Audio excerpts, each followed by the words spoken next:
کو اللہ تعالیٰ عمل کی توفیق عطا فرمائے۔ 10 محرم عاشورہ کا دن آنے والا ہے، اس حوالے سے آج بہت اہم باتیں کرنے کا ارادہ تھا۔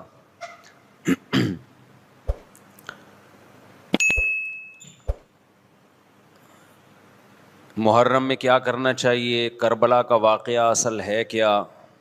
کربلا کے واقعے پر تو میں ایک پورا بیان چند سال پہلے ریکارڈ کروا چکا ہوں،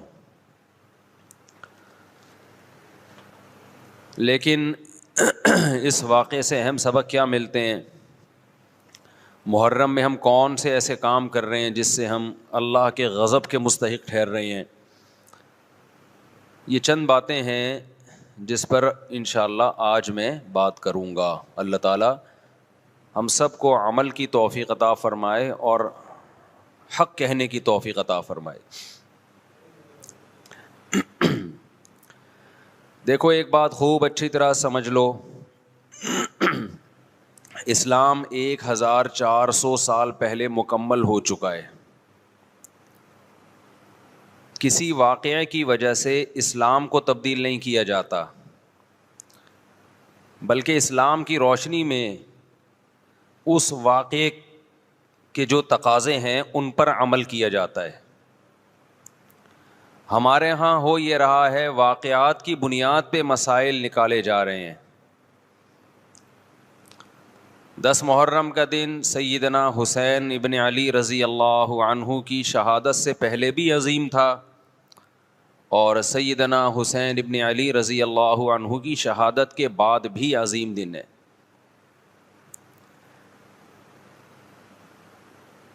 آج آپ نے ایک نعرہ بہت سنا ہوگا کہ جی اسلام میں فرقہ واریت نہیں ہے، ہم کسی فرقے سے نہیں ہیں۔ میں بار بار کہتا ہوں کہ یہ بڑا خوشنما نعرہ ہے جو سننے میں بہت اچھا لگتا ہے۔ کچھ باتیں سننے کی حد تک بہت اچھی ہوتی ہیں، لیکن پریکٹیکل لائف میں ان کی ویلیو بالکل بھی نہیں ہوتی۔ جب آپ پریکٹیکل لائف میں آتے ہیں تو پھر آپ کو یہ فیصلہ کرنا پڑتا ہے کہ آپ کس فرقے سے تعلق ہے آپ کا۔ آپ سنی ہیں، شیعہ ہیں، معتزلہ ہیں، مرجیہ ہیں، قدریہ ہیں، ناصبیہ ہیں، کیا ہے آپ کا فرقہ؟ یہ کہہ دینا آسان ہے، میرا کوئی فرقہ نہیں ہے۔ اس پر سب سے بڑا اشکال یہ ہوتا ہے، یہ میں اس لیے فرقے کی بات کر رہا ہوں کہ آپ کو بھی طے کرنا پڑے گا کہ آپ یا تو شیعہ بن جاؤ بھائی، یا سنی بن جاؤ، ایک طرف ہو جاؤ آپ۔ محرم میں شیعہ بنے ہوئے ہوتے ہیں، رمضان میں سنی بنے ہوئے ہوتے ہیں، ربیع الاول میں بریلوی بنے ہوئے ہوتے ہیں، تو پتہ ہی نہیں چلتا کہ ٹکتا ہی نہیں ہے کسی ایک جگہ۔ اور یہ جو نعرے ہیں نا کہ اسلام میں فرقے نہیں ہیں، یہ ویسے ہی قرآن و سنت کی روشنی میں غلط ہیں۔ اسلام میں 73 فرقے ہیں، حدیث میں آتا ہے میری امت 73 فرقوں میں ڈیوائیڈ ہوگی، جن میں ایک جنتی ہوگا اور 72 جہنمی ہوں گے۔ تو وہ ایک جنتی بھی تو فرقہ ہی ہوگا نا۔ جس نے عمل نہیں کرنا ہوتا نا، وہ یہ کہہ کے جان چھڑاتا ہے کہ میرا کوئی فرقہ نہیں ہے، تاکہ وہ بے پیندے کے لوٹے کی طرح لڑکتا رہے، کبھی ادھر کبھی ادھر، کیونکہ عمل تو کرنا نہیں ہے اس نے۔ فرقہ واریت نا ایک بڑا ٹاپک بن چکا ہے، ہر آدمی فرقہ واریت کے نام پہ منجن بیچ رہا ہے کہ میں فرقہ واریت نہیں مانتا، میں یہ مانتا ہوں۔ ابے تم بس کر دو یار، بس کرو۔ آپ باتیں کرنے پر گورنمنٹ کی طرف سے کوئی پابندی نہیں ہے، پریکٹیکل لائف میں نہیں چلتا یہ سب کچھ۔ تو جو اہل سنت والجماعت سچی مچی کے تھے، اب اہل سنت والجماعت میں بھی ہر آدمی اہل سنت والجماعت بنا ہوا ہے۔ اہل سنت والجماعت کی جو شارٹ فارم اردو میں آئی اس کو سنی کہا گیا، سنت سے نکلا یہ لفظ۔ اس کو کیا کہا گیا؟ بولو نا کیا ہو گیا؟ سنی۔ یہ اہل سنت والجماعت کی کیا ہے؟ کیونکہ اتنا ٹائم نہیں تھا پاکستانیوں کے پاس کہ وہ اتنا لمبا نام لیتے اہل سنت والجماعت، تو انہوں نے اس کو کیا کہنا شروع کر دیا؟ وی آر سنی۔ تو ہم کیا ہیں بھائی؟ فرقہ ہم 73 فرقوں میں ہمارا فرقہ کون سا ہے؟ ہم سنی ہیں، جو اہل سنت والجماعت کی شارٹ فارم ہے۔ یہاں تک بات کھوپڑی شریف میں آ گئی۔ اب جو سنی ہے نا، ان کے کچھ مخصوص عقیدے ہیں، وہ عقیدے ہوں گے تو آپ سنی ہوگے، وہ عقیدے نہیں ہے تو آپ سنی نہیں ہے۔ لیبل لگاتے رہو، جیسے وہ بار بار میں چٹکلا سناتا ہوں نا کہ ایک آدمی نے چاول کی بوری پر, چینی کی بوری پر چاول لکھا ہوا تھا. لوگوں نے پوچھا بھائی اندر چینی ہے باہر چاول, کہتا ہے مکھیوں کو دھوکہ دینے کے لیے, مکھیاں بہت بیٹھتی ہیں. تو لیبل کیا لگا دیا چاول کا, اندر کیا ہے چینی. تو ایسے ہی بہت سے لوگ لیبل یہ لگاتے ہیں کہ اہل سنت والجماعت, ہم سنی ہیں. لیبل انہوں نے سنی کا لگا دیا, اس فرقے کا لگا دیا جس کو ہم نجات یافتہ سمجھتے ہیں, لیکن اندر مال جو پڑا ہوا ہے وہ سنی والا مال نہیں ہے. تو یاد رکھو چاول کے لفظ سے کیا مکھی دھوکہ کھا سکتی ہے اور بوری پہ نہ آئے؟ تو کیا سنی کے لفظ سے فرشتے دھوکہ کھا سکتے ہیں؟ یہ معاذ اللہ, اللہ دھوکہ کھا سکتا ہے جبکہ اندر مال سنی والا نہیں ہو. یہ ہو سکتا ہے کیا؟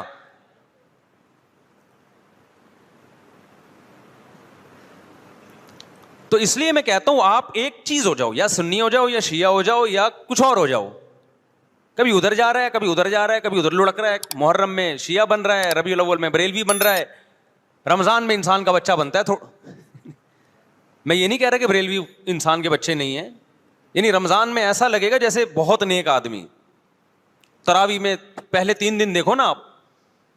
ابھی تو میں یہ بات ہی نہیں کر رہا کون جنتی کون جہنمی کون غلط کون صحیح, ابھی تو میں صرف یہ بتا رہا ہوں کہ اسلاف نے 73 فرقوں میں سے جو ایک جنتی ہوگا اس کو ایکسپلین کیسے کیا ہے. اگر بریلوی اس پہ پورے اترتے ہیں تو بھائی وہ جنتی ہیں, میں کسی کو جہنمی جنتی نہیں کہہ رہا, میں تو ایک کرائٹیریا بتا رہا ہوں. ہو سکتا ہے میں نہ اترتا ہوں, بریلوی بھائی پورے اترتے ہوں, شیعہ لوگ پورے اترتے ہوں. کسی ایک کو میں یقینی طور پہ نہ جنتی کہہ رہا ہوں نہ جہنمی. میں تو کہہ رہا ہوں کہ آپ فیصلہ کرو کہ آپ ادھر ہو یا ادھر ہو, درمیان میں نہ لٹکو. ایسا نہیں ہو سکتا ایک ٹانگ جہنم میں ایک ٹانگ جنت میں آپ کی, یا تو پورے ادھر جاؤ گے یا پورے ادھر جاؤ گے. کھوپڑی شریف میں بات آ رہی ہے کہ نہیں آ رہی ہے؟ تو نبی صلی اللہ علیہ وسلم نے فرمایا جنتی فرقے کی علامت ما انا علیہ و اصحابی, جس پر میں اور میرے صحابہ ہوں. اب نبی اور نبی کے صحابہ کس طریق پر تھے, کس ٹریک پر تھے؟ اس کو امام طحاوی رحمہ اللہ تعالی جو حنفیہ میں بہت بڑے محدث گزرے ہیں, امام ابو حنیفہ کے شاگردوں کے شاگردوں کے شاگردوں میں سے تھے,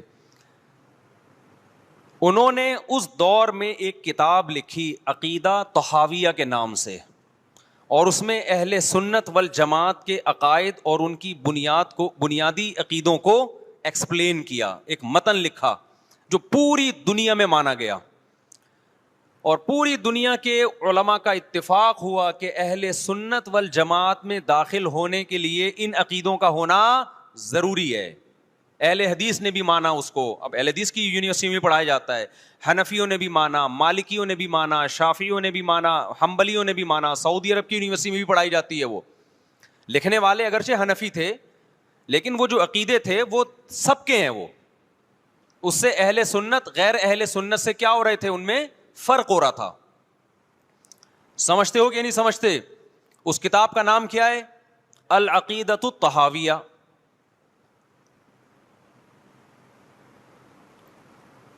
وہ کتاب جو لکھی گئی ہے نا, پوری دنیا نے اس لیے مانی کہ اس میں ہر عقیدے میں قرآن اور سنت اور اجماع صحابہ, ان 3 کو بنیاد بنایا گیا ہے. قرآن سے ہو, اور قرآن کی ایسی تشریح جو حدیث مانتی ہو, اور قرآن اور حدیث کی وہ تشریح جو صحابہ مانتے ہوں. لہذا اس وقت پوری دنیا میں جو اہل حق علماء تھے ان کا اتفاق ہو گیا, اور اب تک یہ اتفاق چلا آ رہا ہے کہ جو ان عقیدوں سے ہٹے گا وہ یا تو قرآن کے راستے پر نہیں ہے, یا نبی کے راستے پر نہیں ہے, یا صحابہ کے راستے پر نہیں ہے. اٹ مینس کہ وہ اہل سنت والجماعت سے خارج ہے. خارج کہہ کے ہم اس کو کافر نہیں کہہ رہے, کافر کہنا نہ کہنا یہ ایک الگ بحث ہے. کچھ کافر ہیں کچھ کافر نہیں ہے, لیکن وہ نجات یافتہ فرقوں میں نہیں ہے. بہرحال وہ اس فرقے میں نہیں ہے جس کی نبی صلی اللہ علیہ وسلم نے جنت میں جانے کی گارنٹی لی ہے. سمجھتے ہو کہ نہیں سمجھتے ہو؟ اب ان عقیدوں میں کیا ہے بھائی؟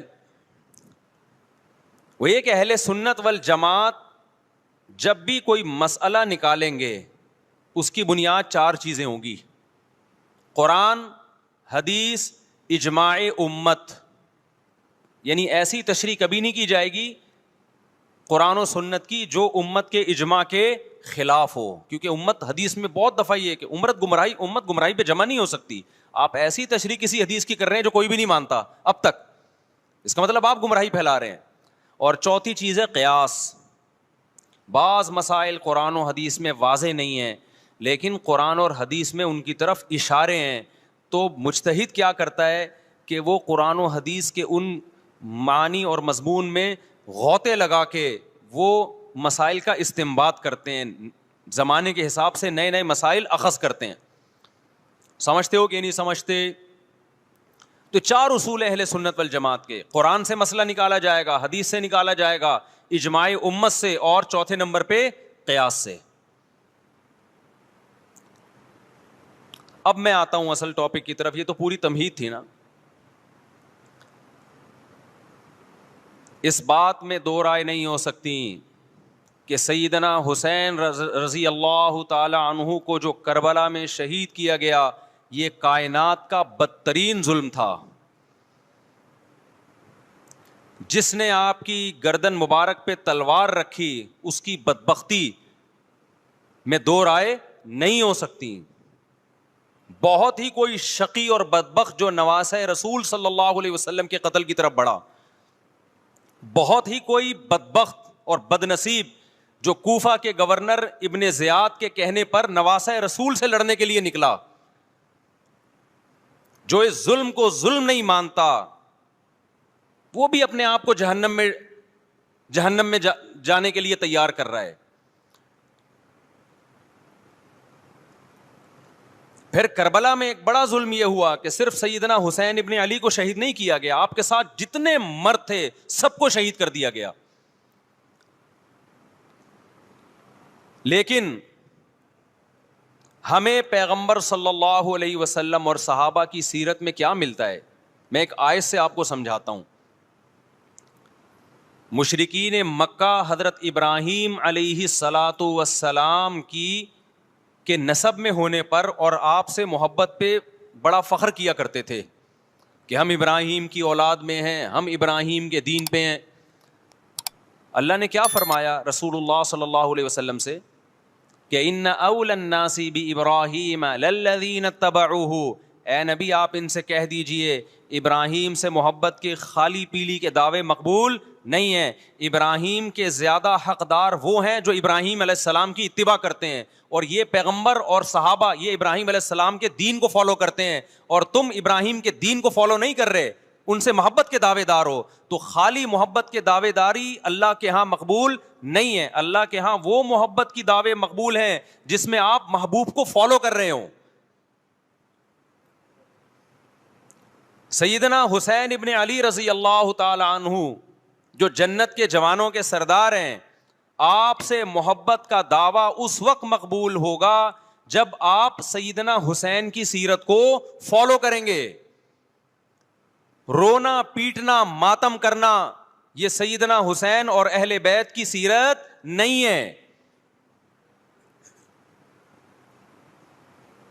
صبر کرنا, ظالم کے سامنے ڈٹ جانا, جان کے خوف سے اپنی پالیسیوں سے پیچھے نہ ہٹنا, یہ سیدنا حسین ابن علی رضی اللہ عنہ کی سیرت ہے جو آج ہمیں کہیں بھی نظر نہیں آتی.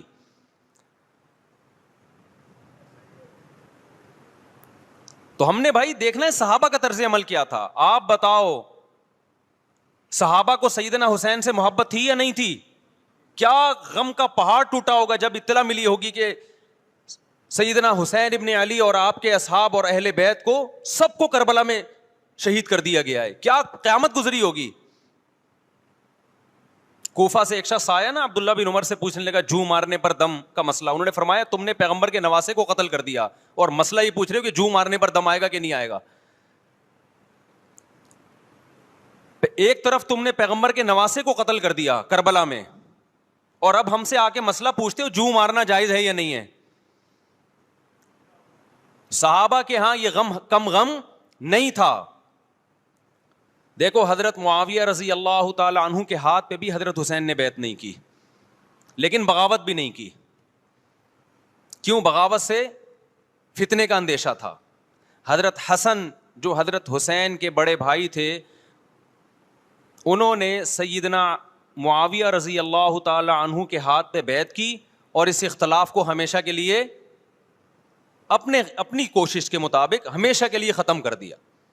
ختم ہوا نہیں ہوا ایک الگ بحث ہے, لیکن حضرت حسن کا مقصد کیا تھا کہ مسلمانوں کی دو جماعتوں کو میں آپس میں لڑتا ہوا نہیں دیکھ سکتا. لوگوں نے کہا آپ خلافت کے حقدار ہیں, آپ نے فرمایا میں دستبردار ہوتا ہوں سیدنا معاویہ کے حق میں.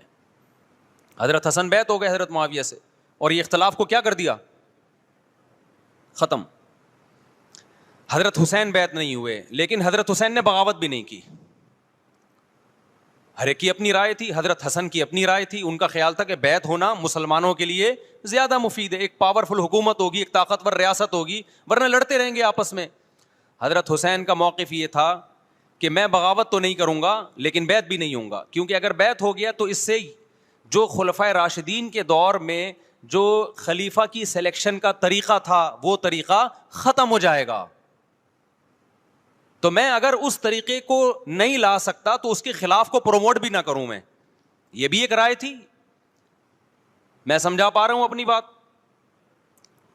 بھائی رائے کا اختلاف ہوتا ہے نا. نبی صلی اللہ علیہ وسلم نے فرمایا اذا اجتہد المجتہد فإن اصاب فلہ اجران وإن اخطأ فلہ اجر واحد.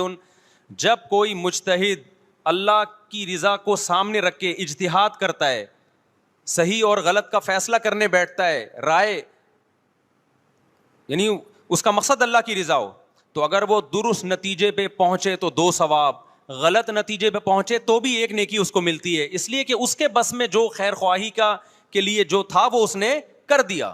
رائے کا اختلاف ہوتا ہے. تو حضرت حسن رضی اللہ تعالیٰ عنہ بیعت ہوئے حضرت معاویہ کے ہاتھ پہ. سیدنا حسین نہ بیعت ہوئے اور نہ آپ نے بغاوت کی, خاموشی اختیار کی. حضرت معاویہ رضی اللہ تعالی عنہ نے سیدنا حسین کو تلوار کی زور سے بیعت پر مجبور نہیں کیا, بلکہ نواسہ رسول کا خیال کیا اور وصیت بھی کی لوگوں کو. لیکن جب حضرت معاویہ کے بعد یزید جانشین ہوا, اس کی سب سے بڑی غلطی یہ تھی کہ اس نے نواسہ رسول صلی اللہ علیہ وسلم اور آپ کے ساتھ جو چند اہل بیت اور چند صحابہ تھے, اس وقت بھی حضرت حسین نیوٹرل تھے. نہ حضرت حسین نے بغاوت کا ارادہ کیا اور نہ بیعت کرنے کا ارادہ کیا. یزید ابن معاویہ کو چاہیے تھا کہ سیدنا حسین رضی اللہ عنہ کو اپنے حال پہ چھوڑ دیتا, اپنے والد کی طرح.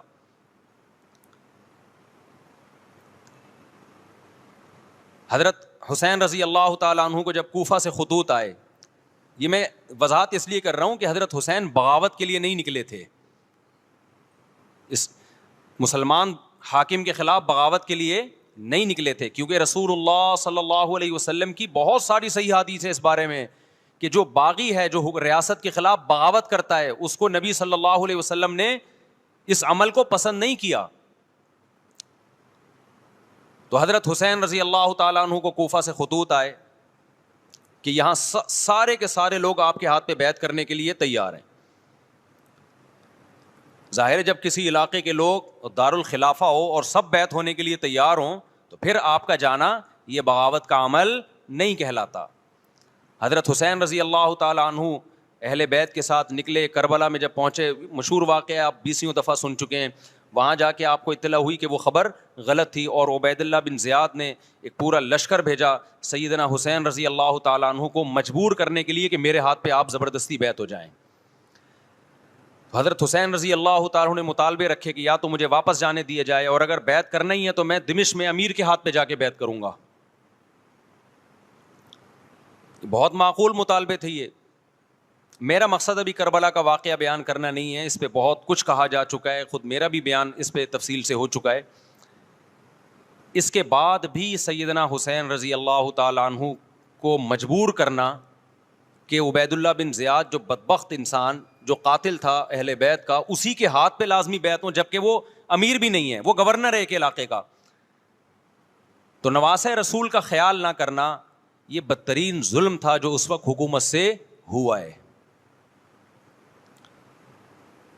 حضرت حسین رضی اللہ تعالیٰ عنہ, دیکھو نبی صلی اللہ, آج ہم دیکھتے ہیں کہ جو بڑا آدمی ہوتا ہے نا اس کی قربانیاں ہوتی ہیں, اس کی بڑی بڑی قربانیاں ہوتی ہیں. چھوٹے اپنے بڑوں کی قربانیوں کو کیش کراتے ہیں. آپ نے دیکھا ہوگا فلاں نے بڑی قربانیاں دی اور بچے موج کر رہے ہیں, دیکھا نا آپ نے. لیکن اللہ تعالیٰ نے رسول اللہ صلی اللہ علیہ وسلم کے نسب کو اس سے محفوظ کیا. ہمارے نبی کے 2 بیٹے حسن حسین, آپ کی نسل حضرت فاطمہ سے چلی ہے, دونوں شہید ہوئے ہیں. اس میں بہت بڑی حکمت تھی کہ پیغمبر صلی اللہ علیہ وسلم نے سب سے پہلے تربیت اپنے گھر والوں کی ہے. آج لوگ باہر فنٹر بنے ہوئے ہوتے ہیں, تبلیغیں کر رہے ہوتے ہیں, اپنے گھر کی ان کو پرواہ نہیں ہوتی. نبی صلی اللہ علیہ وسلم نے سب سے پہلے جو تربیت کی ہے, کس کی ہے؟ حضرت حسن اور حسین کی ہے. تو جب کربلا میں آپ کو چاروں طرف سے گھیر لیا گیا اور آپ کو مجبور کیا گیا کہ آپ نے ابن زیاد کے ہاتھ پہ بیعت کرنا ہے, تو آپ نے اس ذلت کو گلے لگانے سے انکار کر دیا. آپ کو 100% یقین تھا کہ اتنے بڑے لشکر کے سامنے میں ٹھہر نہیں سکتا, اسباب کی دنیا میں فتح کی امید نہیں ہے. لیکن حضرت حسین رضی اللہ تعالی عنہ نے لڑنے کا فیصلہ کر کے اور شہادت کو قبول کرنے کا فیصلہ کر کے ابن زیاد اور اس زمانے کے حکمران جو اس قتل پہ راضی تھے, قیامت تک کے لیے ان پہ لعنت کے سلسلے کا دروازہ کھول دیا. بعض دفعہ اللہ بھی یہ چاہتے ہیں کہ بدبختوں کو ڈھیل ملے تاکہ ان کا جرم سنستدرجہم من حیث لا یعلمون. قرآن کہتے ہیں نا ہم ان کو ڈھیل دیں گے, ان کو برائی میں ہم آگے بڑھنے دیں گے, ایسے بڑھنے دیں گے کہ ان کو خود بھی پتہ نہیں چلے گا, تاکہ قیامت کے دن ان کا عذاب ان کو کئی گنا بڑھا کر دیا جائے. اب میرے بھائی ہمارے لیے کیا سبق ملتا ہے؟ جب یہ واقعہ ہوا عالم اسلام میں کوہرام مچ گیا, لیکن کیا اس واقعے کے بعد اہل بیت کی جو مقدس اور پاکیزہ عورتیں تھیں, کیا انہوں نے نوحہ کیا یا صبر کیا؟ آپ کا ضمیر کیا کہتا ہے, انہوں نے نوحے پڑے ہوں گے یا صبر کیا ہوگا؟ بولو بھائی. صبر کیا. عبداللہ بن عمر رضی اللہ تعالیٰ عنہ جو کوفہ والوں کو ملامت کیا کرتے تھے کہ تم جو مارنے کے مسئلے ہم سے پوچھتے ہو, تم نے حسین کا قتل کر دیا. تو یہ حضرت ابن عمر نے اسی لیے کہا نا کہ آپ کو اس کا غم ہوا تھا. تو ابن عمر کا عمل کیا تھا؟ کیا انہوں نے ماتم کیا؟ کیا انہوں نے چھوروں سے اپنے آپ کو مارا؟ حضرت حسین کا قتل بھی ظالمانہ, اور اس سے پہلے سیدنا عثمان کا قتل بھی ظالمانہ. اگر نوحہ یا ماتم جائز ہے تو حضرت عثمان کی شہادت کے دن بھی جائز ہے, حضرت حسین کی شہادت کے دن بھی جائز ہے. اور اگر ناجائز ہے تو جیسے عثمان کی شہادت کے دن ناجائز, حسین کی شہادت کے دن بھی ناجائز ہے. سمجھ میں آ رہی ہے بات کہ نہیں آ رہی ہے؟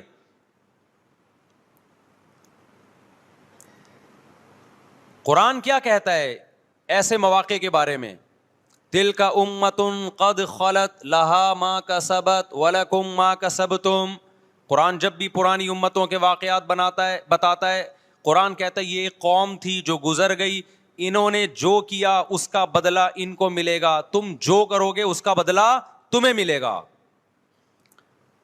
تو ہمیں اللہ نے اس واقعے میں بھی بتا دیا کہ سیدنا حسین کا واقعہ, کربلا کا واقعہ جب سنا کرو تو یہ سوچا کرو یہ قوم تھی جو گزر گئی, جس نے اچھا کیا, حسین ابن علی نے اچھا کیا, ان کو اس اچھائی کا بدلہ ملے گا. اور جو حضرت حسین کے قتل کے حضرت سیدنا حسین کے مبارک خون سے جن کے ہاتھ آلودہ ہوئے, کیونکہ قتل کیا نا انہوں نے, تو لہا ما کسبت, ان کو اس ظلم کا بدلہ بھی ملے گا. تو ہمارا کام کیا ہے؟ ہم نے فالو کرنا ہے حسین کے راستے کو, نہ کہ حسین کے نام پہ ہم نے ماتم کرنے ہیں. حسین کا راستہ کیا ہے جس کو ہم نے فالو کرنا ہے؟ اب میں چند چیزیں آپ کو بتاتا ہوں. سب سے پہلا سبق جو ہمیں کربلا میں ملتا ہے کہ عزت اور دین, ایک طرف دنیا ہے. دیکھو اگر حضرت حسین رضی اللہ تعالیٰ عنہ ابن زیاد کے ہاتھ پہ جا کے بیعت ہو جاتے, آپ کیا سمجھتے ہو بے تحاشا مال و دولت حضرت حسین پہ خرچ نہیں کرتا کیا وہ؟ جب ایک بڑا آدمی کسی کے ہاتھ پہ بیعت ہوتا ہے تو اس کو بھی تو فائدہ ہوتا ہے نا اس سے. اور کیا حضرت حسین کو یقین نہیں تھا کہ کربلا میں شہید ہو جاؤں گا؟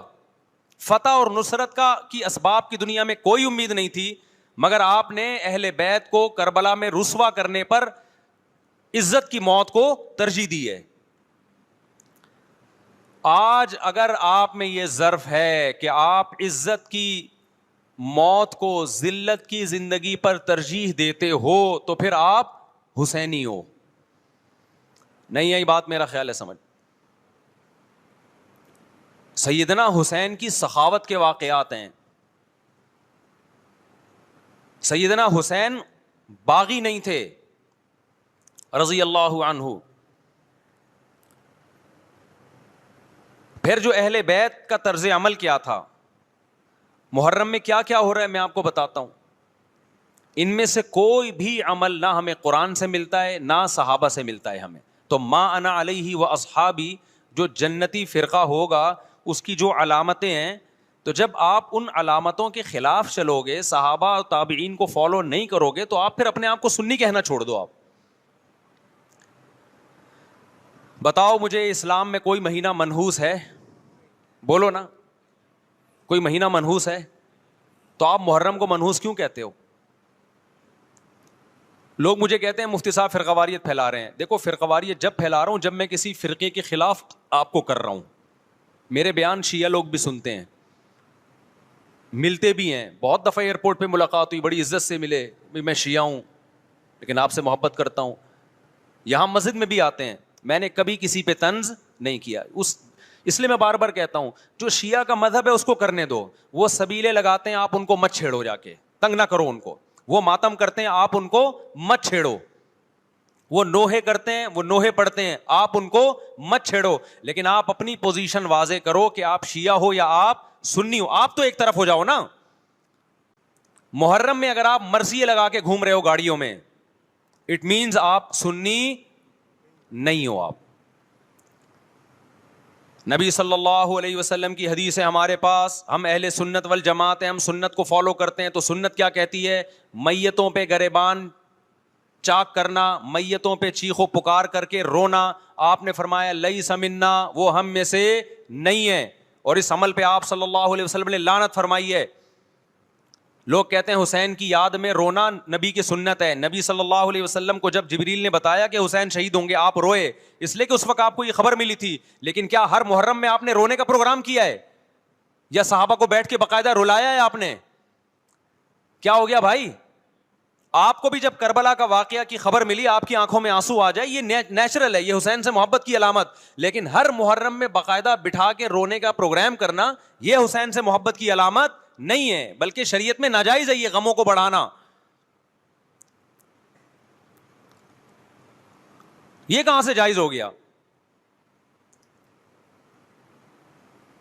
حضرت عثمان بھی تو شہید ہوئے تھے، نبی صلی اللہ علیہ وسلم کے داماد تھے.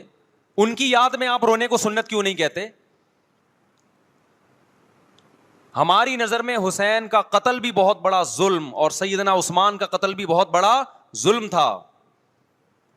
دونوں مظلوم تھے، دونوں مظلوم شہید تھے. ہمیں دونوں کی شہادت پہ غم ہے، لیکن اب اس غم کو مناتے نہیں ہیں. اسلام میں غم منانا سنت نہیں ہے. دیکھو جعفر طیار رضی اللہ عنہ، نبی کے چچا زاد بھائی، اہل بیت، جب آپ صلی اللہ علیہ وسلم نے ان کو لڑائی کے لیے میدان جنگ میں بھیجا، رومیوں سے لڑائی تھی.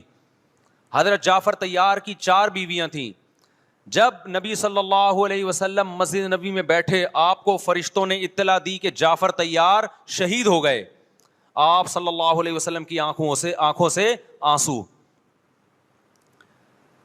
یہ آنسو اس وقت نکلے جب عین شہادت کی اطلاع ملی ہے. اس وقت آنسوؤں کا نکلنا محبت کی علامت ہے. آپ نے صحابی رسول کو بھیجا کہ جاؤ آپ کی زوجات کو، بیویوں کو جا کے خبر دو کہ جعفر طیار شہید ہو گئے.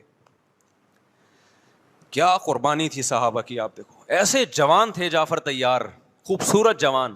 غزوہ بدر میں جب مشرکین مکہ نے یہ نعرہ لگایا کہ حل میں مبارز، 3 سردار آئے، انہوں نے کہا پہلے تمہارے اندر سے 3 بہادر آئیں ہم سے لڑیں.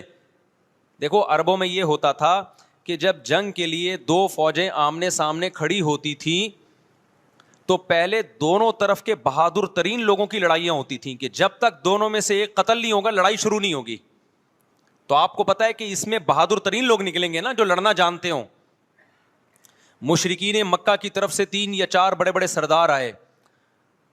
لڑائی سے پہلے, بدر میں لڑائی سے پہلے انہوں نے نعرہ لگایا, حل میں مبارز, کوئی ہے تم میں جو پہلے ہم سے لڑے. یعنی ادھر سے ہم 3 ہیں تو ادھر سے بھی کتنے چاہیے, 3 بندے. ادھر سے انصار صحابہ آئے, مشرکین مکہ نے کہا لیسو بی اکفائنا, یہ ہمارے جوڑ کے نہیں ہیں, قریشی ہاشمی چاہیے ہمیں, ہمارے نسب کے لوگ ہونے چاہیے.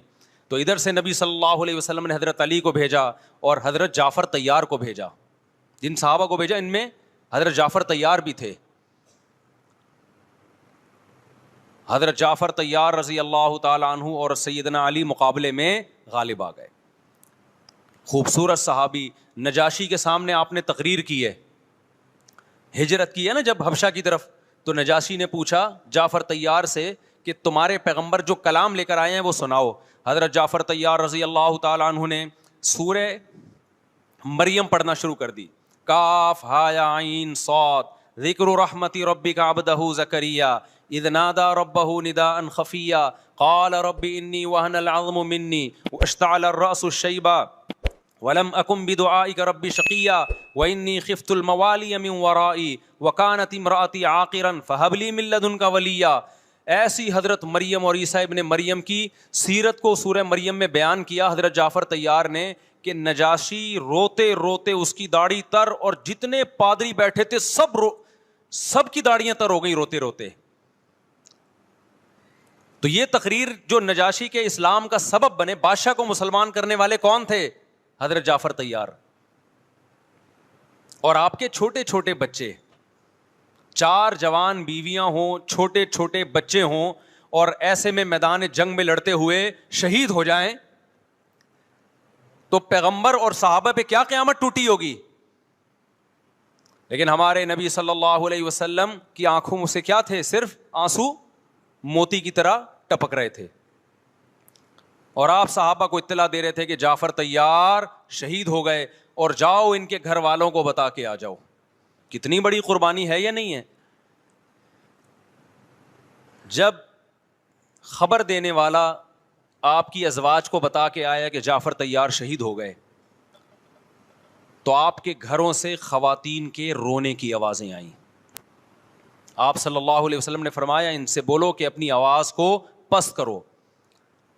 پھر چیخو پکار کی آواز آئی, تو آپ نے فرمایا کہ اگر دوبارہ چیخو پکار کی آواز آئے تو ان کے منہ پہ خاک پھینک دو. وہ شہید کی بیوہ تھیں, اور شہید بھی کتنے مقدس, ان کو بھی نبی صلی اللہ علیہ وسلم نے نوحہ کرنے کی اجازت نہیں دی. اس دن جس دن غم پہنچا ہے اس دن بھی چیخو پکار کی اجازت نہیں دی ہے. تو آپ بتاؤ اگلے سال اس تاریخ کو چیخو پکار کی کیسے اجازت مل جاتی؟ نہیں آئی میرا خیال ہے بات سمجھ میں. جب غم پہنچا ہے اس وقت چیخنے چلانے کی اجازت نہیں ہے. چھوٹے چھوٹے یتیم بچے, حضرت جعفر طیار کے چھوٹے چھوٹے یتیم بچے, کتنا غم ہوتا ہے جب چھوٹے چھوٹے بچے, ان کا باپ دنیا سے چلا جائے, کتنا ترس آتا ہے ان کے اوپر. تو ہمارے نبی کو بھی ان یتیم بچوں پہ بھی ترس آیا, ان بیواؤں پہ بھی ترس آیا. لیکن نہ نبی صلی اللہ علیہ وسلم چیخو پکار کر کے خود روئے, اور نہ آپ نے ان کی ازواج کو رونے کی اجازت دی ہے. سمجھ میں نہیں آ رہی میرا خیال ہے بات. میرا مقصد شیعوں پہ طنز کرنا نہیں ہے, ان کا جو مذہب ہے ان کو اس پہ چلنے دو. میرا مقصد ہے آپ اپنی پوزیشن واضح کرو کہ آپ ادھر ہو یا ادھر ہو. کسی کو تنگ مت کرو, نہ کسی پہ فتوے لگاؤ کفر اسلام کے, نہ کسی کو جہنمی قرار دو. اپنی پوزیشن آپ فیصلہ کرو کہ آپ اگر ادھر جانا ہے تو پورے ادھر چلے جاؤ. پھر یہ آدھا تیتر آدھا بٹیر والا معاملہ مت کرو. وہ ان کا مذہب ہے بھائی, ان کے علماء ان کو بتاتے ہیں کہ محرم میں کالے کپڑے پہننے ہیں, محرم میں ماتم کرنا ہے, محرم میں کو منحوس سمجھنا ہے, اس میں شادی بیانی کرنا. ان کے علماء ان کو بتاتے ہیں, ان کو چلنے دو اس پر. دنیا میں بہت سے فرقے ہیں, بہت سے مذہب ہیں, ہم کسی کو نہ ختم کر سکتے ہیں نہ کسی کے خلاف نفرت پیدا کر سکتے ہیں. اس سے کوئی چیز حاصل نہیں ہوگی. کسی سے نفرت کرنے کی ضرورت نہیں, کسی پہ فتوے لگانے کی ضرورت نہیں, لیکن آپ کو اپنی پوزیشن واضح کرنی پڑے گی کہ میں کہاں کھڑا ہوا ہوں. اگر آپ سنی ہو تو پھر اہل سنت والجماعت صحابہ تابعین کو فالو کرتے ہیں, حدیث کو فالو کرتے ہیں, اور حدیث میں ہمیں ماتم کرنا, نوحہ کرنا, گریبان چاک کرنا اس کی پرمیشن نہیں ہے, بلکہ اس سے روکا گیا ہے, اس عمل کو حرام اور ناجائز قرار دیا گیا ہے. بات آ رہی ہے سمجھ میں؟ باقی جو شیعہ حضرات کرتے ہیں، ہمارے دوست ہیں شیعہ، میں مذاق میں نہیں کہہ رہا، ملتے ہیں ہم سے، میں کبھی ان سے مذہب کے ٹاپک پہ بات نہیں کرتا، نہ ان کو کبھی چھیڑتا ہوں کہ آپ یہ کیوں کر رہے ہو، یہ کیوں نہیں کر رہے. بھائی اس کا مذہب ہے، وہ اس کا فرقہ ہے، جو کرنے دو اس کو، ہم نہیں کرتے، کیونکہ ہم اہل سنت والجماعت میں. سمجھ میں آ رہی ہے بات کہ نہیں آ رہی؟ پھر ربیع الاول کا مہینہ آئے گا، اس میں بھی آپ اپنی پوزیشن واضح کرو کہ آپ ادھر ہو یا ادھر ہو. دو فرقے ہیں، دیوبندی بریلوی. میں نہیں کہہ رہا کہ کون جنتی کون جہنمی، لیکن بر صغیر میں جن کو دیوبندی کہا جاتا ہے وہ نظر و نیاز تیجے 40 میں کے قائل بولو نہیں ہے. یہ ان کی کتابوں میں لکھا ہوا ہے، وہ اس کے قائل نہیں ہے. اگر کوئی بزرگ ان میں قائل گزرا بھی ہے تو وہ اس کا ذاتی تفرد ہے، اس کو علماء نے فالو نہیں کیا، اس کو ان کی اجتہادی غلطی قرار دیا ہے. ربیع الاول میں جلوس نکالنا یا مزار بنانا یا مزاروں پہ جانا اس نیت سے کہ وہاں جا کے ہم کوئی قوالی پڑھیں گے یا کچھ بھی، ہمارے ہاں قبرستان جانا صرف اس لیے ہے کہ آخرت کی یاد تازہ ہو، بس. اس کے علاوہ اور کوئی کانسیپٹ نہیں ہے. ہمارے ہاں قبر ایک بالش سے زیادہ اونچی بنانا جائز بولو نا نہیں ہے. قبر پکی کرنا جائز نہیں ہے. تیجے 40 میں کرنا جائز بولو نہیں. آج ایک صاحب آئے، کہنے لگے میری ساس کا 40واں ہے، فجر میں کہنے لگے مجھے، کہہ رہے میں نہیں گیا تو بڑا مسئلہ ہو جائے گا. میں نے کہا بھائی ایک فیصلہ کرو، گرین چینل یا وائٹ چینل، ایک طرف ہو جاؤ بھائی، کیونکہ وائٹ چینل میں یہ جائز نہیں ہے، نہ 40واں ہے نہ تیجا ہے. اب لوگ مذاق اڑاتے ہیں مر گیا مردود نہ فاتحہ نہ درود. بھائی کچھ بھی کہتے رہو تو پھر پورے ادھر کو ہو جاؤ، یا تو پورے وائٹ ہو جاؤ یا پورے کیا ہو جاؤ، پورے گرین ہو جاؤ. پھر تیجا بھی کرو، 40واں بھی کرو، برسی بھی کرو، اور پھر اس کے بعد جھنڈے بھی لگاؤ ہرے رنگ کے. میں نہیں کہہ رہا دیوبندی صحیح ہے یا بریلوی صحیح ہے، دیکھو میں یہ بحث نہیں کر رہا، میری بات کو غلط نہ لے کے جانا. میں کہہ رہا ہوں آپ اپنی پوزیشن واضح کرو، صحیح غلط تو اگلا مرحلہ ہے. آپ کیا ہو، آپ کو تو یہ نہیں پتا چل رہا. آپ ربیع الاول میں ہرے جھنڈے لے کے گھوم رہے ہو، رمضان میں آپ وائٹ چینل بنے ہوئے ہو، محرم میں آپ بلیک چینل بنے ہوئے ہو، تو پتہ ہی نہیں چل رہا تو ہے کیا بھائی. جب 73 فرقوں میں ایک جنتی ہے تو ایک کو فالو کرو نا جس کو جنتی سمجھتے ہو. اگر آپ سمجھتے ہو کہ بلیک چینل یا شیعہ فرقہ جنتی ہے تو پورے شیعہ ہو جاؤ بھائی. اگر آپ سمجھتے ہو بریلوی فرقہ جنتی ہے تو پورے بریلوی ہو جاؤ. تو جس کو سمجھتے ہو وہ بن جاؤ، لیکن پورے بنو، ادھورے مت بنو، آدھا آدھا نہ لو. بات سمجھ میں آ رہی ہے؟ میں پھر بتا رہا ہوں، نہ میں کسی کو جنتی کہہ رہا ہوں نہ جہنمی. میں یہ نہیں کہہ رہا دیوبندی جنت میں جائیں گے یا بریلوی جائیں گے یا شیعہ جائیں گے، یہ تو اللہ فیصلہ کرے گا. ہم تو وہ کریں گے جو ہماری کھوپڑی میں آ رہا ہے. ہماری کھوپڑی میں یہ آ رہا ہے کہ جس کو بھی کرو تو ایک کو کرو پورا، تاکہ ایک طرف ہو جاؤ. آدھے تیتر آدھے بٹیر مت بنو آپ، اور دوسرے کو چھیڑو بھی نہیں، چھیڑنے کی بھی ضرورت نہیں ہے. کوئی جو کر رہا ہے کہ بھائی اس کا مذہب ہے. دیکھو ہندو مندر میں جاتا ہے نا، ہماری رائے کے مطابق صحیح کر رہا ہے غلط کر رہا ہے، غلط کر رہا ہے، لیکن ہم چھیڑتے ہیں کیا؟ اسلام نے اجازت دی اس کو چھیڑنے کی کہ ہندو جا رہا ہے اس کو پکڑ کے لا کیوں جا رہا ہے بھائی؟ اسلام بولا ہے بھائی لکم دینکم ولی دین، تمہارے لیے تمہارا دین، ہمارے لیے ہمارا دین. لا اکراہ فی الدین، دین میں زبردستی نہیں ہے، جو کر رہا ہے اس کو کرنے دو. تبھی اسلامی تاریخ میں کوئی ایک مندر بھی ہمارے علم میں نہیں ہے کہ اس میں ہندوؤں پہ پابندی لگی ہو کہ مندر نہیں جا سکتے. جب تک اسلامی حکومتیں رہی ہیں، ہندوستان میں 1000 سال مسلمانوں نے حکومت کی ہے. اگر ہندوؤں کو مندر جانے سے روک دیتے تو آج یہ مندر ختم ہوتے. اسلامی حکومت جب ختم ہوئی ہے تو بھی مندر لاکھوں کی تعداد میں مندر تھے. اسلام مسجد جانے کا حکم دیتا ہے یا چرچ جانے کا؟ بولو. مسجد. چرچ جانے کو غلط سمجھتا ہے کیونکہ وہاں غیر اللہ کی، عیسیٰ ابن مریم کی عبادت ہو رہی ہے. لیکن کیا اسلام آپ کو پرمیشن دیتا ہے کہ کوئی عیسائی چرچ جا رہا ہو تو آپ اس کو روکو کہ تو کیوں جا رہا ہے بے، مسجد میں آ؟ اجازت دیتا ہے؟ یا اسلام یہ کہتا ہے کہ اس سے بدتمیزی شروع کر دو آپ؟ بولو کیا ہو گیا؟ آپ کو سبق یاد کرا رہا ہوں میں. بدتمیزی شروع کر دو. یا اسلام یہ اجازت دیتا ہے کہ اس سے اچھا سلوک نہ کرو؟ قطعاً اجازت نہیں، بلکہ قرآن تو کہہ رہے ہیں ان اللہ یحب المقسطین، جو غیر مسلم تم سے لڑ نہیں رہے میدان جنگ میں، ان سے تمہیں اچھا سلوک کرنا پڑے گا. کیونکہ اللہ اچھا سلوک کرنے والوں کو پسند کرتا ہے. صحابہ کرام غیر مسلموں کو بھی ہدیے دیا کرتے تھے, نبی صلی اللہ علیہ وسلم نے یہودیوں کو بھی ہدیے دیے. تو جو مذہب اسلام کی طرف منسوب نہیں ہے, جب ہمیں ان سے اچھے سلوک کا حکم ہے, تو جو مذہب اسلام کی طرف منسوب ہیں, قطع نظر اس سے کہ وہ اس دعوے میں سچے ہیں یا جھوٹے, یہ تو بحث ایک الگ ہے, لیکن نسبت کس کی طرف کر رہے ہیں؟ اسلام کی طرف. تو ہمیں ان سے بدتمیزی بدسلوکی کی کہاں سے اجازت ہوگی؟ تو میں نہیں کہہ رہا کہ آپ شیعہ بریلویوں سے دشمنی کرنا شروع کر دو, ان کی دعوتیں اٹینڈ نہ کرو, ان سے کاروبار چھوڑ دو, یا ان کو جا جا کے تنگ کرو, کیوں سبیل لگا کے بیٹھے ہو, کیوں ماتم کر رہے ہو, یہ کام مت کرو آپ.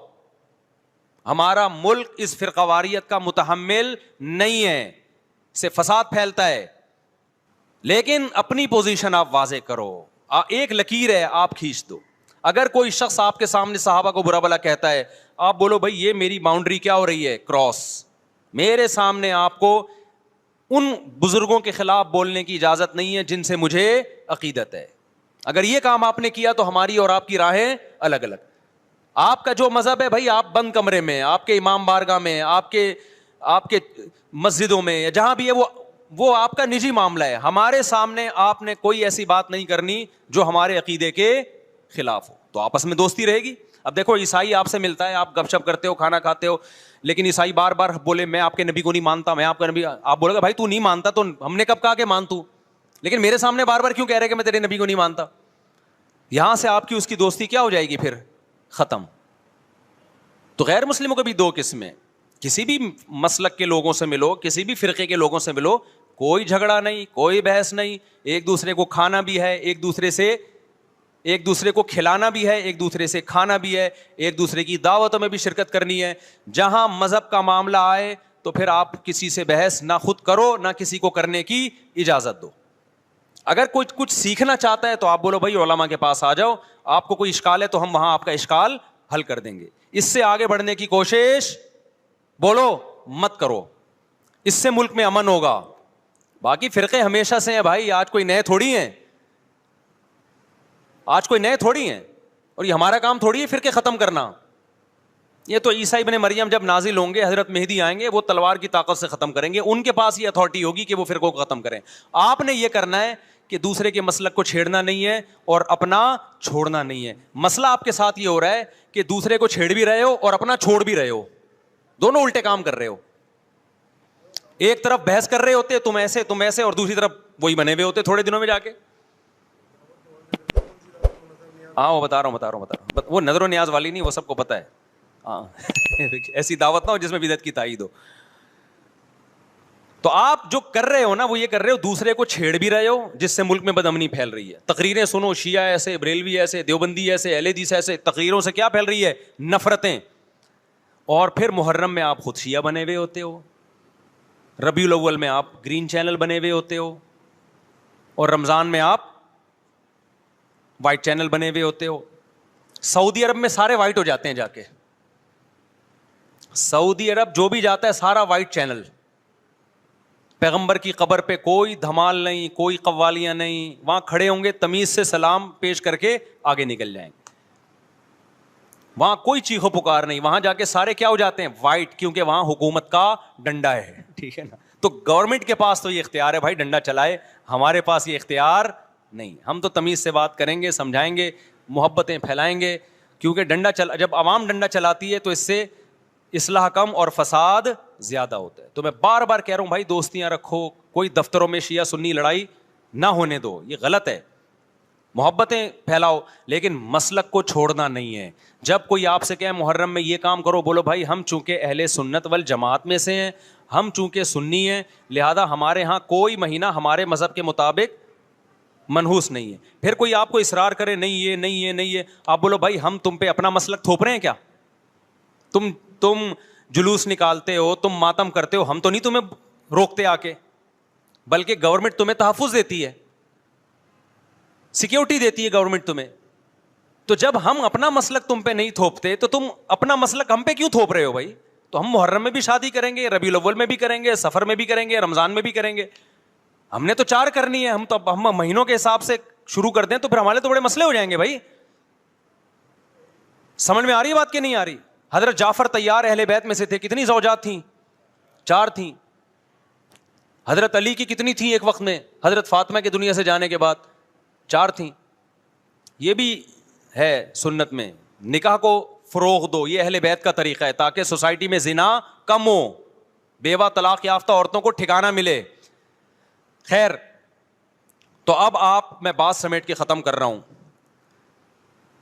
لوگ کہتے ہیں محرم میں ہم نکاح کیوں کریں بھائی, فرض واجب تو نہیں ہے نا, چلو حرام نہیں ہے لیکن فرض بھی تو نہیں ہے نا. لوگ یہ بھی کہتے ہیں, دیکھو جب قرآن نے کسی چیز کو حلال قرار دیا ہو نا, تو قرآن اس کو پسند نہیں کرتا کہ آپ عملاً اس کو حرام کر دو. دیکھو مشرکین مکہ کیا کرتے تھے, بتوں کے نام پہ جانور چھوڑتے تھے, پھر ان کا گوشت نہیں کھاتے تھے. اللہ نے فرمایا کہ تم نے ایک خدا کی حلال کردہ چیز کو کیسے حرام کر دیا تم نے. نبی صلی اللہ علیہ وسلم نے قسم اٹھائی میں شہد نہیں کھاؤں گا.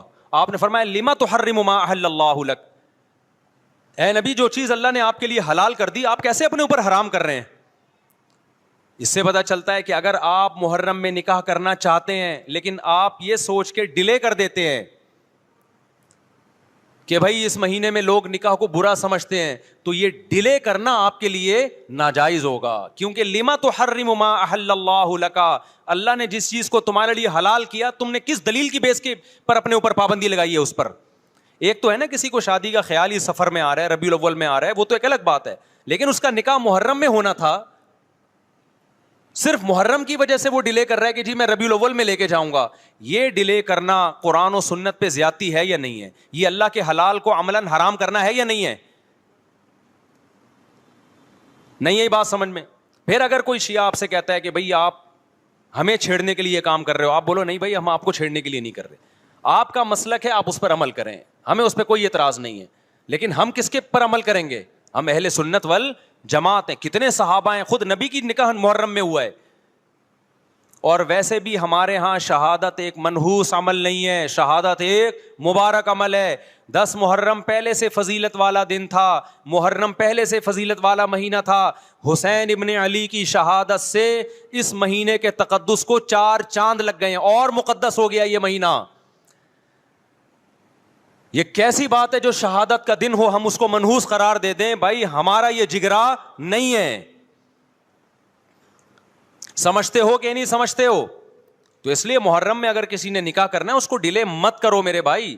لوگ کہتے ہیں فرض تو نہیں ہے نا, آپ اگر اس کے نحوست منحوس ہونے کی وجہ سے ڈیلے کر رہے ہو تو پھر آپ پہ فرض ہوگا کرنا. کیوں؟ اس آیت کی روشنی میں لما تحرم ما احل اللہ لک, اے نبی جس چیز کو اللہ نے حلال قرار دیا آپ کس دلیل کی بیس پہ اس کو اپنے اوپر حرام کرتے ہیں؟ سمجھتے ہو کہ نہیں سمجھتے؟ تو اسی طرح یہ جو باقی کام محرم میں ہو رہے ہیں, مرثیے سن رہے ہیں لوگ, نوحے سن رہے ہیں, رکشے والوں نے بھی لگائے ہوئے ہیں, تو بھائی شیعہ حضرات کا مسئلہ کہ ان کو کرنے دو, آپ یہ عمل مت کرو. اگر آپ سنی ہو تو پھر اہل سنت والجماعت کے ہاں میتوں پہ رونے کے مرثیے یہ جائز نہیں ہے, کیونکہ اس سے غم بڑھتا ہے. ہمارے نبی نے جعفر طیار رضی اللہ عنہ کی زوجہ کو, جن کا حقیقی غم تھا اس وقت, ان کو نہیں رونے دیا, تو ہمیں کیسے آپ صلی اللہ علیہ وسلم چیخو پکار کی اجازت دیں گے؟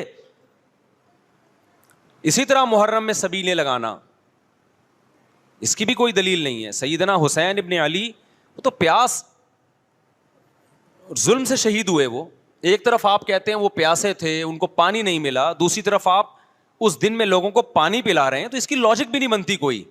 اسلام نے 10 محرم کو روزے کا دن قرار دیا, روزہ اور سبیل جمع نہیں ہو سکتے. سمجھتے ہو کہ نہیں سمجھتے؟ آپ کہہ سکتے ہیں کسی کو پانی پلانے پر کون پابندی لگا سکتا ہے؟ پانی پلاؤ بھائی پورے سال, اسپیسیفک ان دنوں میں کیوں پلا رہے ہیں آپ؟ تو جو شیعہ حضرات ہیں ان کا مسلک ہے, ان کو کرنے دیں. میں بار بار اس لیے کہہ رہا ہوں ایسا نہ ہو چھیڑ چھاڑ شروع کر دے جا کے. پہلے ہی ملک میں لڑائیاں بہت ہو رہی ہیں, دوبارہ ایک نئی جا کے پتا یہاں بھی سبیل لگی ہوئی ہے, جا کے ان کو چھیڑنا شروع کر دو. سبیل کیوں لگا؟ چھیڑنے کی اجازت نہیں ہے کسی کو. آپ نہ لگائیں نہ پئیں, بولے بھائی ہمارے لیے محرم ایسا ہے جیسے دوسرے مہینے ہوتے ہیں. 4 مہینے محترم ہے, محرم, رجب, ذیقعدہ, ذی الحجہ. تو جتنا ذیقعدہ ذی الحجہ ہے اتنا ہی محرم اور رجب ہے. تو جیسے ان مہینوں میں نارمل رہتے ہو اسی ان میں بھی ہم نے ایسے ہی رہنا ہے. سمجھتے ہو کہ نہیں سمجھتے ہو؟ اور حلیم کی دیگیں مت پکاؤ محرم کی راتوں میں. حلیم کھا سکتے ہو جب چاہو, اس خاص ان دنوں میں. اور ویسے بھی جو لوگ پوری پوری رات حلیم کے دیگڑے میں گھوٹے لگاتے ہیں, صبح روزہ نہیں رکھتے. وہ کیا خیال ہے جب آپ پوری رات دیگڑے میں گھومتے رہو گے, دیکھا نہیں ہے پوری رات دیکھ کے اندر گھومتے رہتے ہیں, جیسے موت کے کنویں میں نہیں بائک چلاتا بندہ, تو صبح روزہ رکھے گا ایسا آدمی؟ تو یہ ساری چیزیں آپ کو اس کام سے روکتی ہیں جو سنت سے ثابت. تو اللہ تعالیٰ ہمیں محرم میں وہ کچھ کرنے کی توفیق عطا فرمائے جس کی ہمیں اللہ, اس کے رسول اور صحابہ نے پرمیشن دی ہے, اور ان تمام باتوں سے اللہ ہمیں بچنے کی توفیق عطا فرمائے جس سے اللہ, اس کے رسول اور صحابہ نے ہمیں بچنے کا حکم دیا ہے. اللہ تعالیٰ سمجھنے کی, عمل کی توفیق عطا فرمائے. وما علینا الا البلاغ. 2 بجے ہم اس کو ختم کر دیں گے, ٹھیک ہے؟ 2 بجے تک سیٹ اپ چلے گا. 2 بجے تک آپ لوگ اور میں بیٹھے ہوئے ہیں, جو پوچھنا ہے پوچھ لو. جس کا جواب آئے گا بتا دوں گا, نہیں آئے گا بولوں گا اس کا جواب مجھے معلوم نہیں ہے. کوئی ضروری تھوڑی ہے کہ ہمیں ہر چیز دنیا کی پتہ ہو. ایسا دنیا میں کوئی بھی نہیں جس کو سب کچھ پتہ ہو. ہاں بھائی, کسی نے سوال پوچھا ہے فضولی نکاح کے بارے میں بتائیے اور اس کا طریقہ. دیکھو, ایک ہوتا ہے وکیل یہ ہوتا ہے کہ آپ نے کسی کو نمائندہ بنا دیا, خرید و فروخت کا نمائندہ یا نکاح کا نمائندہ. آپ نے کسی کو بھیجا کہ میں دولہا ہوں, میرے پاس ٹائم نہیں ہے, مجھے کہیں جانا ہے, آپ میری طرف سے قبول لو جا کے. تو یہ بندہ جا کے قبولے گا آپ کی طرف سے, تو نکاح آپ کا ہوگا, اس بندے کا نہیں ہوگا, کیونکہ یہ آپ کا نمائندہ ہے. بعض دفعہ یہ ہوتا ہے کہ آپ نے کسی کو نمائندہ نہیں بنایا, وہ خود سے نمائندہ بن کے آپ کی طرف سے قبول لیا اس نے. اس کو کہتے ہیں فضولی. اس کو کیا کہتے ہیں؟ فضولی. یعنی قاضی صاحب نکاح پڑھا رہے ہیں, بھائی میں نے فلانی بنت فلانی کا نکاح غفار بھائی سے کر دیا. غفار بھائی موجود نہیں ہے, ان کے پتہ بھی نہیں ان کو. غفار بھائی کے دوست بیٹھے ہوئے تھے, انہوں نے کہا میں نے غفار بھائی کی طرف سے قبول لیا. تو یہ نکاح لٹکا ہوا ہے, ابھی لٹکا ہوا ہے, سمجھ رہے ہو, معلق ہو گیا. غفار بھائی کو جب پتہ چلے گا کہ ستار نے تمہاری طرف سے قبول لیا ہے, تو جب ان کو پتہ چلے گا, وہ اگر اس کی پرمیشن دے دیں اسی مجلس میں, ہاں جی غفار نے جو قبولا ہے تو ٹھیک ہی قبولا ہوگا, کیونکہ غفار کی پسند اور میری پسند ایک ہی ہے. نہیں سوری, ستار نے قبولا تھا نا. غفار کو جب پتہ چلا تو غفار نے کہا کہ غفار کو لوگوں نے بتایا کہ آپ مجلس میں موجود نہیں تھے, قاضی صاحب نے کسی خاتون کا نکاح آپ سے کر دیا ہے, تو آپ کی طرف سے ستار نے قبول کر لیا ہے. تو غفار کو خیال ہوا کہ یار ستار اچھا آدمی ہے, میرے لیے اچھا ہی سوچے گا, تو ٹھیک ہے مجھے قبول ہے. تو جیسے ہی یہ غفار قبولے گا تو نکاح ہو جائے گا. تو اس کو کہتے ہیں فضولی کا نکاح. یعنی اس شخص نے نکاح کرایا جس کو آپ نے نمائندہ بنایا نہیں تھا, اس نے زیادہ فنڈر بن کے آپ کا نکاح پڑھا دیا. تو جب آپ قبولیں گے تو ہو جائے گا, نہیں قبولیں گے تو مسترد. تو یہ نکاح موقوف رہتا ہے اصیل کی اجازت پر, اصل کی اجازت پر. سمجھتے ہو, جو اصل بندہ ہے نا وہ اجازت دے دے گا تو ہو جائے گا, ورنہ نہیں. تو اتنا نیک کون ہوتا ہے جو کسی اور کی طرف سے قبول رہا ہو آج کل. مفتی صاحب, اگر کوئی اچھا رشتہ ہوگا تو آپ کی طرف سے تھوڑی قبولے گا, اپنی طرف سے قبولے گا. وہ بولے گا قبول ہے لیکن غفار نہیں, ستار کو ملے گی.